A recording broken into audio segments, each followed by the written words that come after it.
आराध्य के चरणों में भक्ति भावों से वंदना। अनंत आस्था के केंद्र परम पूज्य गुरुदेव के सुपावन चरणों में भक्ति पूर्वक वंदना।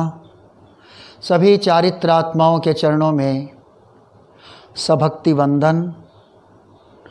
और इस कार्यशाला में संभागी बंधुओं बहनों, श्रावक समाज, आप सबको आत्मीय भावों से सादर जय जिनेंद्र से अभिवादन करता हूँ। अखिल भारतीय तेरापंथ युवक परिषद और समण संस्कृति संकाय, इनके संयुक्त तत्वावधान में आयोजित जैन विद्या कार्यशाला, संबोधि के अध्यायों पर आधारित यह कार्यशाला, और आज हम संबोधि का अंतिम अध्याय 16वां अध्याय मन है प्रसाद, तो इस विषय पर आइए कुछ प्रेरणा प्राप्त करते हैं, कुछ समझने और सीखने का प्रयास करते हैं। बंधुओं बहनों, प्रभु महावीर मुनि मेघ को संबोध प्रदान कर रहे हैं। मुनि मेघ संबोध पाकर अभिभूत हो रहा है। मुनि मेघ प्रभु महावीर से जिज्ञासाएं कर रहा है। मुनि मेघ ने प्रभु महावीर से एक जिज्ञासा यह की कि प्रभु कृपा करके मुझे बताइए, मैं मानसिक प्रसन्नता का अनुभव, मनः प्रसाद का अनुभव कैसे कर सकता हूँ। तो इस अध्याय में प्रभु महावीर ने मनः प्रसाद के कुछ सूत्र मुनि मेघ को संबोधित करते हुए बताए। तो हम उन्हीं सूत्रों की कुछ चर्चा यहाँ, संक्षिप्त चर्चा और भावार्थ के रूप में कुछ उसका उल्लेख और चर्चा हम करेंगे। प्रभु महावीर ने कहा, आत्मा में अनंत आनंद की सत्ता होती है। दुखित होना आत्मा का स्वभाव नहीं है। इसलिए जो व्यक्ति अपने स्वभाव को प्राप्त करता है और विभाव से मुक्त होने की साधना करता है, वह मानसिक प्रसन्नता को, मनः प्रसाद को प्राप्त कर सकता है। विभाव अर्थात जो हमारा स्वभाव नहीं है, वह विभाव। और हम कभी कभी प्रायः जो हमारा स्वभाव नहीं है उसे स्वभाव मानने की भूल करते आ रहे हैं, तो हमारा विभाव। प्रभु महावीर ने आगे मेघ को संबोधित करते हुए कहा कि मन, वचन और काया, इनके असंयम से दुख उत्पन्न होता है, और प्रमाद यह दुख उत्पन्न होने का कारण है। इसलिए जो व्यक्ति जीवन के कार्यों में संयम रखता है, संयम पूर्वक जीवन के कार्यों का संपादन करता है और जागरूकता के साथ अपने कर्तव्यों का निर्वहन करता है, वह मानसिक प्रसन्नता का, मनः प्रसाद का अनुभव कर सकता है। इस प्रकार प्रभु महावीर मेघ को यों मनः प्रसाद के सूत्र बता रहे हैं। आगे प्रभु ने कहा कि आसक्ति को कम किए बिना और छोड़े बिना, लगाव को, मोह को, मेरेपन के भाव को, इसका जितना जितना अल्पीकरण होगा उतना मनः प्रसाद और मानसिक प्रसन्नता की अनुभूति हो सकती है। बंधुओं बहनों, इस अध्याय में आगे प्रभु महावीर ने एक बहुत महत्वपूर्ण बात हमें यह बताई और सबके लिए यह प्रेरणा प्राप्त करने जैसी है। वह यह है कि भोगों से प्राप्त भौतिक सुख और आत्मा में अर्थात भोगों के पदार्थों के भोग को त्याग करने से जो सुख प्राप्त होता है वह आत्मिक सुख। तो भौतिक सुख और आत्मिक सुख दोनों में अंतर है। इसे एक आत्मार्थी व्यक्ति को समझना चाहिए। भौतिक सुख क्षणिक हैं, अस्थायी हैं और आत्मिक सुख स्थायी होते हैं। प्रत्येक आत्मा में जैसा अभी कहा गया, सुखों की अनंत सत्ता विद्यमान है। सुख का सागर उसमें लहरा रहा है, सुख का स्रोत प्रवाहित हो रहा है। तो उस स्रोत की धारा, उसका जब अनुभव होता है भीतर से, तो वह आत्मिक सुख होता है। तत्वज्ञान के संदर्भ में यहाँ हम इतना समझें कि भौतिक सुख जो प्राप्त होता है वह शुभ कर्मों के उदय से, पुण्य के उदय से प्राप्त होता है और आत्मिक सुख वह तो कर्मों के हल्केपन से, या यूँ कहूँ कि क्षय और क्षयोपशम से प्राप्त होता है। तो भौतिक सुख, आत्मिक सुख, वस्तुतः यह भौतिक सुख तो दुखों को उत्पन्न करने का कारण है। यूँ इन दोनों को दो समझने से, इनका अंतर समझने से मनः प्रसाद की अनुभूति हो सकती है। आगे प्रभु ने कहा कि एकाग्रता को साधने से और समता के अभ्यास से, चंचलता के निरोध से मानसिक प्रसन्नता का अनुभव हो सकता है। और चंचलता का निरोध और एकाग्रता को साधने के लिए ध्यान का अभ्यास करना चाहिए। तो ध्यान के अभ्यास से और समता की साधना से मनः प्रसाद और मानसिक प्रसन्नता की अनुभूति हो सकती है। बंधुओं बहनों, यों इस अध्याय में ऐसे सूत्र हैं जो हमारे लिए, हमारे जीवन के लिए बहुत उपयोगी है और हमें चित्त समाधि और मानसिक प्रसन्नता को प्रदान करने वाले हैं। बंधुओं बहनों, एक महत्वपूर्ण बात यह कही गई कि व्यक्ति जितना हो सके विवादों से और कलह से दूर रहे, नए सिरे से कोई विवाद उत्पन्न न होने पाए यह प्रयास करे, और पूर्व में कोई कलह या विवाद उत्पन्न हो गया है, किसी के साथ वैमनस्य हो गया है, तो उसे यथासंभव वह उपशांत करने का, सुलझाने का, या फिर यूँ कहा जाए कि उपशांत कलह की उदीर्णा न करे। ऐसा करने से मानसिक प्रसन्नता का अनुभव हो सकता है। बंधुओं, आगे कहा गया कि मनोज्ञ वस्तु, मनोज्ञ जो प्रिय लगती है उसे मनोज्ञ कहते हैं।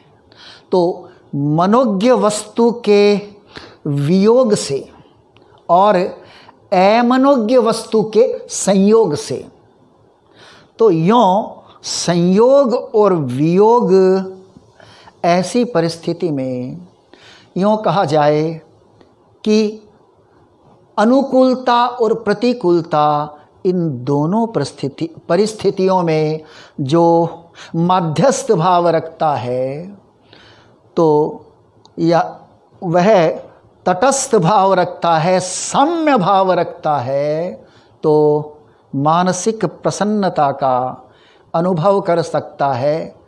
आर्त ध्यान से बचेगा तो स्वतः मानसिक प्रसन्नता का अनुभव हो सकता है।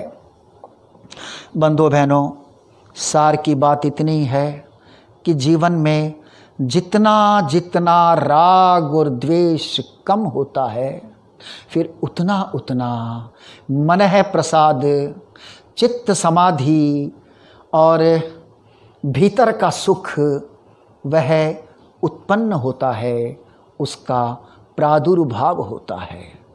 ये सूत्र हमारे लिए बहुत प्रेरणादायी है। बंधुओं बहनों, इस अध्याय में आयुष्य कर्म के बारे में कुछ चर्चा की गई है, और वह इसलिए कि आयुष्य कर्म का बंधन जब होता है उस समय हमारी मनः स्थिति, हमारे भाव जैसे होते हैं, शुद्ध भाव या अशुद्ध या मलिन भाव, उसके अनुसार आगे की गति हमें प्राप्त होती है। इसलिए अभ्यास यह हो, साधना यह हो कि भाव शुद्धि बनी रहे और मनः प्रसाद की स्थिति बनी रहे, क्योंकि जीवन के किस समय में आयुष्य का बंध हो इसका कोई भरोसा नहीं होता। आप जानते हैं 4 अघाती कर्मों में एक कर्म का नाम है आयुष्य कर्म, और आयुष्य कर्म को बेड़ी के समान बताया गया है। एक भव में, एक जन्म में रोक कर रखने वाला यह आयुष्य कर्म है, और हम आयुष्य कर्म को भोग रहे हैं, काम में ले रहे हैं। जब यह कर्म पूरा हो जाएगा तो फिर हम यहाँ नहीं ठहर सकते, नहीं रुक सकते, हमारा जन्म पूरा हो जाएगा, मृत्यु हो जाएगी। तो वर्तमान में जो हम आयुष्य कर्म भोग रहे हैं, उस आयुष्य कर्म को हमने इससे पूर्व के जन्म में बांधा था, और अगले जन्म का आयुष्य कर्म इसी जन्म में उसका बंध होता है। आप जानते होंगे आयुष्य कर्म का बंध जीवन में एक ही बार होता है। अन्य कर्मों का, बाकी कर्मों का बंधन निरंतर होता है, मगर आयुष्य कर्म का बंध जीवन में एक ही बार होता है। और आयुष्य कर्म का बंध कब होता है, इसके बारे में भी इस अध्याय में कुछ विवेचन हुआ है। यह बताया गया है कि जीवन के तीसरे भाग में आयुष्य कर्म का बंध होता है। यानी जीवन की उम्र, पूरी उम्र, उसको हम 3 भागों में बांटें, 2 भाग पूरे हो जाएं, तीसरे भाग के प्रारंभ में आयुष्य का बंध होता है।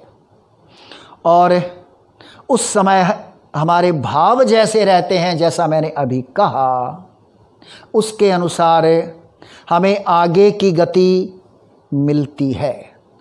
तो 4 गतियाँ और आयुष्य कर्म, इसके 4 प्रकार आप जानते हैं: नरक आयुष्य, त्रियंच आयुष्य, मनुष्य और देव आयुष्य।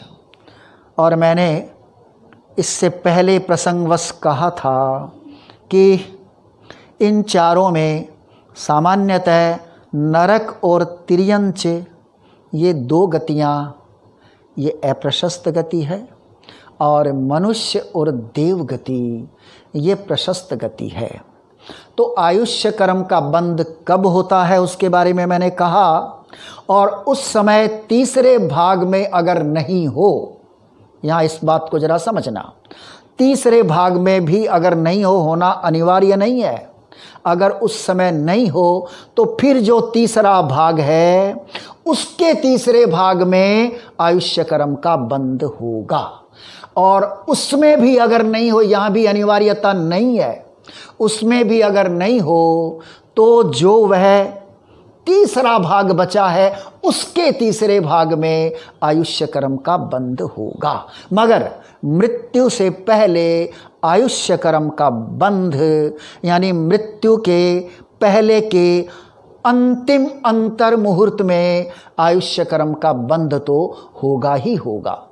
मैं थोड़ा इसे एक उदाहरण से बताने का, समझाने का प्रयास करता हूँ। मान लीजिए उम्र है 60 वर्ष की, 60 वर्ष की उम्र है, एक उदाहरण है। तो 3 भागों में बांटें इसे, तो फिर 2 भाग, तो 40 वर्ष पूरे हो गए। और फिर तीसरा भाग, तो तीसरे भाग के प्रारंभ में अर्थात 40 वर्ष के बाद आयुष्य कर्म का बंध होगा। तो उस समय अगर नहीं हुआ तो अब जो ये तीसरा भाग 20 वर्षों का बचा, इस तीसरे भाग को भी 3 उसके भाग कीजिए और उसके 2 भाग पूरे होने पर, यानी 20 वर्षों के 3 भाग करें तो 2 भाग लगभग 13.5-14 साल आप समझ लीजिए। तो 40 वर्ष और ये 13-14 साल, यूँ 53-54 साल की उम्र में आयुष्य का बंध होगा। और वहाँ भी नहीं होता है जैसा मैंने कहा, तो फिर ये लगभग जो 6.5-7 साल बचे उसके भी 3 भाग कीजिए। 2 भाग पूरा होने पर अर्थात 4.5-5 साल पूरा होने पर फिर आयुष्य कर्म का बंध होगा। यहाँ भी नहीं होता है तो फिर इस प्रकार अवशेष जो रहता है, शेष जो रहता है उसके तीसरे भाग में आयुष्य का बंध होता है। बंधुओं बहनों, यहाँ एक प्रश्न उपस्थित होता है। वह प्रश्न यह है कि हम देखते हैं कि कोई कभी कभी, या फिर प्रायः कह दूं कि दुर्घटना से अचानक अकाल मृत्यु हो जाती है, तो उसका आयुष्य कैसे बंधता है। यहाँ हमें यह समझना चाहिए कि वो जो आयुष्य भोग रहा है पहले का बंधा हुआ, एक्सीडेंट या कोई अकाल मृत्यु या ऐसा कोई उपक्रम उसे नहीं मिलता, निमित्त नहीं मिलता, तो वह और जिंदा रहता। अर्थात वह जो आयुष्य है उसकी, उसे वह धीरे धीरे क्रमशः भोगता, क्रमशः उसे आयुष्य को पूरा करता। अब वह धीरे धीरे क्रमशः न करके पूरे आयुष्य को एक साथ भोग लेता है। धीरे धीरे भोगे जाने वाला आयुष्य उदीर्णा से एक साथ आयुष्य कर्म की उदीर्णा होती है। उदीर्णा अर्थात बाद में उदय में आने वाले कर्म को पुरुषार्थ विशेष से उदय प्राप्त, जो उदय में आ रहे हैं तो पहले भोग लेना, संक्षेप में इतना समझिए, इसे उदीर्णा कहते हैं। तो फिर अकाल मृत्यु आदि में इन सब का निमित्त मिलने से आयुष्य कर्म एक साथ भोग करके पूरा कर दिया जाता है। और पूरा करने से पहले मृत्यु के अंतिम अंतर मुहूर्त में आगे के जन्म के लिए आयुष्य का बंध होता है। तो यह अकाल मृत्यु इसे कहते हैं। आयुष्य कर्म एक साथ भोग लिया जाता है। मैं प्रसंगवश इतना बता दूं, 2 प्रकार की आयु होती है। एक अकाल मृत्यु रूप, इसे हम तत्वज्ञान की भाषा में, शब्द में अपवर्तनीय आयु कहते हैं, अर्थात अकाल मृत्यु। और दूसरी आयु वह अनपवर्तनीय आयु, सीधी भाषा में वह काल मृत्यु। तो जिसके ये काल मृत्यु आयु का बंध है, अनपवर्तनीय आयु है, उसकी अकाल मृत्यु होती नहीं है। किसी निमित्त से आयु को पहले भोग कर पूरा नहीं किया जा सकता है। जितना उसे जीना है उतना वह पूरा जीता है, अकाल मृत्यु उसकी नहीं होती है। देवताओं का आयुष्य ऐसा ही आयुष्य है, नरक के जीवों का आयुष्य ऐसा ही आयुष्य है, अनपवर्तनीय आयुष्य है, इनकी अकाल मृत्यु नहीं होती। और मनुष्यों में यौगलिक मनुष्य तिर्यंच आदि, इनका आयुष्य भी यौगलिक तिर्यंच भी होते हैं, इनका आयुष्य ऐसा ही आयुष्य है। और फिर जो तीर्थंकर, चक्रवर्ती आदि उत्तम पुरुष हैं उनकी अकाल मृत्यु नहीं होती है, ये अनपवर्तनीय आयु वाले होते हैं। और बाकी दोनों प्रकार की आयु वाले हो सकते हैं। यह तो मैंने प्रसंगवश कुछ बात कही, बहुत ज़्यादा विस्तार में तो हम नहीं जा सकते, अपनी एक सीमा मर्यादा होती है। यहाँ हमें प्रेरणा यह प्राप्त करनी है कि आयुष्य का बंध जीवन में कब हो जाए यह हमें मालूम नहीं।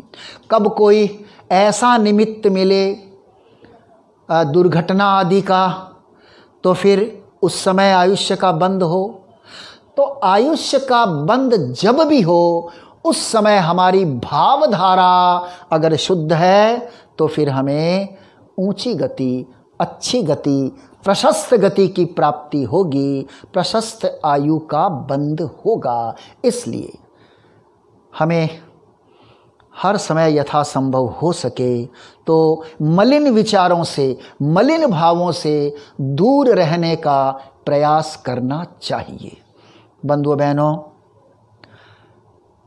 यहाँ इस अध्याय में लेस्या का भी उल्लेख किया गया है। लेस्या का सीधा सा सिंपल सा अर्थ हम यह समझें कि भावधारा, जो भावधारा है उसे लेस्या कहते हैं। और यह भावधारा आप जानते हैं दो प्रकार की होती है।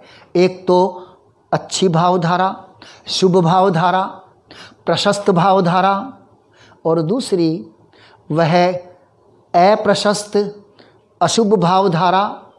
तो ये दो प्रकार की भावधारा या लेस्या होती है। तो जो अशुभ लेस्या या अशुभ भावधारा होती है उसके भी तरतमता अर्थात अंतर के आधार पर तीन प्रकार किए गए हैं: कृष्ण लेस्या, नील लेस्या और कापोत लेस्या। और जो शुभ भावधारा है, शुभ लेस्या है, उसके भी तीन प्रकार किए गए हैं: तेजो लेस्या, पद्म लेस्या और शुक्ल लेस्या। यों कुल 6 लेस्याएं होती है। अब हम थोड़ी यह बात करें कि जो अशुभ लेस्या है वह भी जैसा मैंने कहा तो कृष्ण लेस्या जिसकी है, जिसके भावधारा बहुत मलिन है, क्रूर है, हिंसात्मक है, तो वह कृष्ण लेस्या वाला है। और इससे कुछ यानी मध्यम अशुभ भावधारा है, मध्यम रूप से अशुभ भावधारा है तो वह नील लेस्या वाला है। और फिर सामान्य रूप से अशुभ भावधारा है, अशुभ लेस्या है, तो फिर वह कापोत लेस्या वाला है। और यही बात शुभ लेस्या के बारे में, शुभ भावधारा के बारे में है। सामान्य रूप से अगर शुभ भावधारा है तो वह तेजो लेस्या वाला है, और कुछ अच्छी भावधारा है मध्यम स्तर की तो फिर वह पद्म लेस्या वाला है। और फिर उत्कृष्ट भावधारा है जिसकी, वह शुक्ल लेस्या वाला है। यहाँ ये लेस्या की बात कही गई, प्रेरणा यह प्राप्त करनी है कि हम अप्रशस्त लेस्याओं से, कृष्ण नील कापोत लेस्याओं से दूर रहें और प्रशस्त लेस्या में हम रहने का प्रयास करें। धर्म की साधना से अशुभ लेस्याएं क्रमशः दूर होती है और शुभ लेस्याओं की, शुभ भावधारा वह प्राप्त होती है। लेस्या के संदर्भ में प्रसंगवश एक बात यह भी कह दूं कि देखिए, जितने भाव विचार आत्मा के परिणाम हमारे परिवर्तित होते हैं, जो बनते हैं, तो पुद्गलों के सहयोग के बिना, पुद्गलों के संयोग के बिना कोई भी भावना, भाव, विचार ये नहीं बदलते। तो फिर पुद्गल जैसे होते हैं वैसी भावधारा होती है। पुद्गल अगर अच्छे नहीं है, अगर अनिष्ट हैं, तो भावधारा भी फिर अशुभ होगी, लेस्या भी अशुभ होगी। और पुद्गल अगर इष्ट हैं, क्योंकि पुद्गलों के संयोग से भावधारा बनती है, तो पुद्गल अगर इष्ट है तो भावधारा भी फिर हमारी प्रशस्त होगी। तो भावों के निर्माण में पुद्गलों का सहयोग होता है। तो जिन पुद्गलों का सहयोग होता है वो पुद्गल द्रव्य लेस्या कहलाते हैं, और इनके निमित्त से जो भावों का निर्माण होता है यह भाव लेस्या कहलाती है। तो लेस्या के ये दो प्रकार, द्रव्य लेस्या वह पुद्गलिक है और भाव लेस्या वह आत्मिक है। तो भावधारा देखिए, आध्यात्मिक विकास के लिए भी और जीवन के व्यवहार की दृष्टि से भी अगर हम देखें तो जितनी जितनी हमारी पवित्रता रहती है भावों में, तो चित्त में समाधि रहती है, मानसिक प्रसन्नता का, आह्लाद का, मन है प्रसाद का हमें अनुभव होता है। तो इस अध्याय से हम यही प्रेरणा प्राप्त करें कि हम यथासंभव भावधारा को पवित्र रखने का प्रयास करें।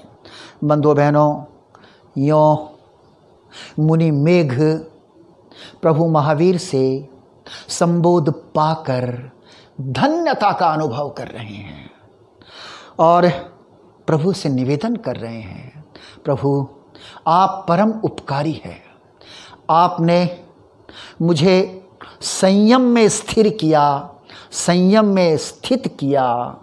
इस प्रकार मेघ मुनि भाव विभोर होकर के प्रभु महावीर की स्तवना करते हैं, प्रभु महावीर का गुणोत्कीर्तन करते हैं, प्रभु महावीर की स्तुति करते हैं। बंधु बहनों, प्रभु महावीर की मेघ ने जो स्तुति की वह स्तुति हमारे इस अध्याय में उल्लिखित है, वह स्तुति। और उस स्तुति के भाव और जो शक्र स्तुति है, शक्र स्तुति यानी इंद्रों ने जो तीर्थंकर की स्तुति की वह शक्र स्तुति या सक्कत्थुवी, और हमारी बोलचाल की भाषा में नमोत्थुणंग, तो नमोत्थुणंग की यह पाटी, तो उसके भाव और मेघ मुनि ने प्रभु महावीर की जो स्तुति की उसके भाव एक जैसे ही हैं, प्रायः एक ही हैं। तो इस समय में नमोत्थुणंग अर्थात शक्र स्तुति को आधार बना करके जैसा संबोधि के इस अध्याय में उल्लिखित है, मैं कुछ आपके समक्ष शक्र स्तुति को आधार बना करके हम सब अभी मेघ के साथ जुड़ते हैं और अनंत उपकारी प्रभु महावीर जिनका अभी शासन चल रहा है हम उसकी स्तुति कर रहे हैं। निमित्त है मेघ मुनि की स्तुति, तो मेघ मुनि प्रभु महावीर की स्तुति करते हुए कहते हैं, प्रभु आप परम उपकारी हैं, प्रभु आप धर्म के आदि करता हैं, आप तीर्थ की स्थापना करने वाले हैं, स्वयं संबुद्ध है, पुरुषों में प्रभु आप उत्तम हैं, पुरुषों में आप सिंह के समान निर्भीक हैं और पुंडरिक कमल के समान आप निर्लिप्त हैं अलिप्त हैं और गंध हस्ती के समान प्रभु गुणों से संपन्न है।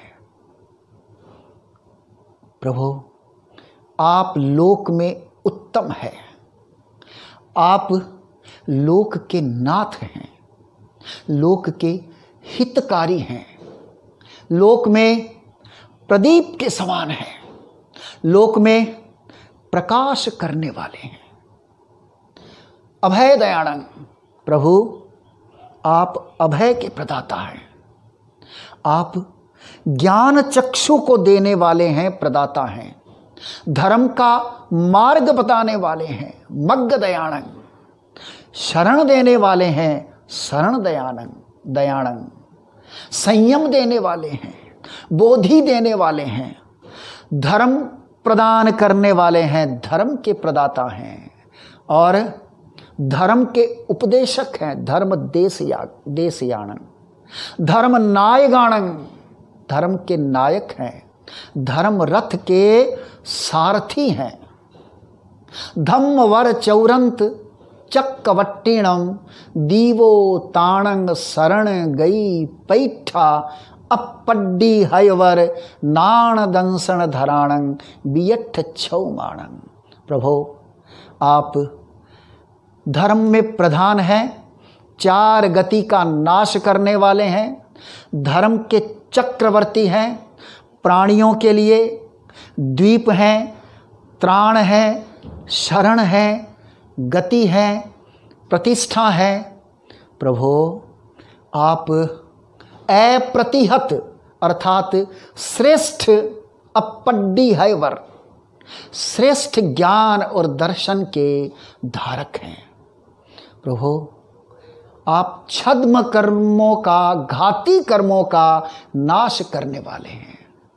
जीणाणंग जावयाणंग आप राग और द्वेष के विजेता हैं और दूसरों को राग और द्वेष का विजेता बनाने वाले हैं। तिन्नाणंग तारियाणंग आपने संसार समुद्र को तरा है और दूसरों को संसार समुद्र से तारने वाले हैं। प्रभु आप स्वयं बोधि को प्राप्त हैं और दूसरों को बोधि प्रदान करने वाले हैं। प्रभु आप स्वयं कर्मों से मुक्त हैं और दूसरों को कर्मों से मुक्त करने वाले हैं। सव्वणूणम सव्वदर्शिणम आप सर्वज्ञ हैं, सर्वदर्शी है। शिव मयल मरु यमणं तमक्षय मौवा बाह मपुनरावत्यम सिद्धि गई नाम ध्येयं ठाणं संपत्ताणं। प्रभु आप कल्याणकारी हैं। प्रभु आप रोगों से मुक्त हैं, सभी प्रकार की बाधाओं से, पीड़ाओं से रहित हैं, पुनर्जन्म से रहित हैं और अक्षय अनंत सुखों को और अक्षय अनंत सिद्ध गति को प्राप्त करने वाले हैं, संप्राप्त हैं। नमो जिनाणं जियभयाणं। मैं आपको भक्ति भावों से हे जिनेश्वर भगवान मैं आपको वंदना करता हूँ। आप भय के विजेता हैं। तो बंधुओं इस प्रकार भाव विभोर हो करके मेघ मुनि प्रभु महावीर की स्तुति करते हैं। हम भी प्रभु महावीर की स्तुति में लीन हो जाएं, यह जरूरी है, यह आवश्यक है और एक अध्यात्मनिष्ठ व्यक्ति को भक्ति भावों में यों ओतप्रोत होने का अभ्यास करना चाहिए। बंधुओं बहनों समय हो रहा है और इस प्रकार मेघ मुनि संबुद्ध होते हैं, आत्मा की साधना में लीन हो जाते हैं। प्रभु से ये निवेदन करते हैं कि प्रभु अब से ये दो आंखें तो मेरी है और मेरा पूरा शरीर, पूरा जीवन यह निर्ग्रंथ मुनियों की साधना में, उनकी सेवा में निर्ग्रंथ मुनि की निर्ग्रंथों की सेवा में मैं अपने पूरे जीवन को समर्पित करता हूँ। और 12 वर्षों तक आप जानते हैं उनका संयम पर्याय रहा। अंतिम समय अनशन पूर्वक, संथारा पूर्वक समाधि मरण को मुनि मेघ प्राप्त होते हैं। 1 मास का उनका संथारा समाधि मृत्यु का वर्ण करते हुए वो महाविदेह क्षेत्र, क्षमा करें, वो अनुत्तर विमान विजय नामक महाविमान में उत्पन्न होते हैं। और 33 सागर का आयुष्य अभी वो वहाँ है। वह आयुष्य पूरा करके महाविदेह क्षेत्र में उत्पन्न होंगे और फिर वहाँ से वो आत्मा के अनंत सुखों में लीन हो जाएंगे, अर्थात मोक्ष गति को, सिद्ध गति को प्राप्त करेंगे। इस प्रकार हमें इस संबोधि के अध्यायों के निमित्त से कुछ स्वाध्याय करने का अवसर प्राप्त हुआ। यह हमारा परम सौभाग्य है। और मैं तो मेरा बहुत सौभाग्य मानता हूँ कि पूज्य गुरुदेव की कृपा से मुझे इस बार एक इस रूप में अवसर प्राप्त हुआ। तो और मैं कुछ निमित्त बना, यह पूज्य गुरुदेव की कृपा है। तो यह सब कुछ कहने में, बताने में मुझसे जो भी त्रुटि हो गई हो, कहीं गलती हो गई हो, प्रमाद हो गया हो, तो बहुत विनय भावों के साथ मैं क्षमा याचना करता हूँ, क्षमा प्रार्थी हूँ, क्षमत कामना करता हूँ। संबोधि के अध्याय और इस पर कुछ विवेचन करने का जो कुछ भी मैंने प्रयास किया, आज यह प्राय संपन्न हो रहा है। और उसमें अखिल भारतीय तेरापंथ युवक परिषद, समण संस्कृति संकाय, इन सब का बहुत योग रहा। मैं सबके प्रति आभार और कृतज्ञता व्यक्त करते हुए आप सबके प्रति शुभकामना, मंगल कामना व्यक्त करता हूँ। और पुनः परम उपकारी पूज्य गुरुदेव के चरणों में भक्ति भावों से वंदना अर्पित करते हुए अपने वक्तव्य को विराम देता हूँ। ओम अरहम, ओम अरहम, ओम अरहम।